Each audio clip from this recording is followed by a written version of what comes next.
Yo, hivi bado kuna watu mnasema Kendrick Lamar ndiye goti wa muziki wa hip hop duniani. I say, mnapenda sana kujiamulia mambo ashikage zangu. Sasa sikia, alichokifanya Drake this time around ni kuwaonesha watu like yo, nyesi mnajiita magoti, emfanyeni kama nilichokifanya mimi sasa. Mnyamwezi ameachia album 3 kwa mpigo, na big news ni kwamba baada ya kuachia album, masaa machache tu baada ya kuachia album, mitandao ikasheki. Taarifa za awali zinaeleza kwamba mtandao wa Spotify uliripotiwa kupata hitilafu. Kwa sababu gani?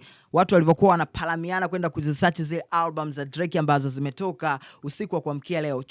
Album ya kwanza inaitwa Iceman, ambayo tumekuwa tukipiga kelele sana ndani ya wiki nzima tukiitangaza na tulikuwa tunaisubiri kwa hamu sana, lakini surprise ametupa album nyingine inaitwa Habibti na nyingine pia inaitwa Made of Hana. Kitu pekee ambacho ni cha kushangaza zaidi, baada ya kuachia album 3, ukipita kwenye mtandao wa Apple Music masaa 5 baada ya album kutoka, bro ameweka rekodi ambayo haikuwahi kuonekana kwenye uso wa dunia. Guess what? Ngoma 60 zimepangiliana kuanzia ya kwanza mpaka ya 60 kwenye chart za Apple Music. Hii inakujaje sasa? Na kati ngoma ambazo zinapatikana kwenye album zote 3 ambazo zimetoka, ukiziunganisha zote kwa pamoja hazifiki 60. Kwa sababu gani? Watu walipagawa wakaanza kusikiliza mpaka na ngoma zingine zilizopita kutoka kwenye album zake ambazo zimepita. Naongea mpaka hivi mwenyewe nimechanganyikiwa sana, kwa sababu kuna baadhi ya watu waga mnakosa agenda kabisa, mnakaa mnaanza kusema eti Kendrick Lamar ndiye goti wa muziki wa hip hop duniani. Inakujaje sasa? Amewahi kuachia album 3 kwa mpigo, amewahi kuweka rekodi ambazo anaziwekaga Drake kila siku kwenye muziki wa hip hop duniani,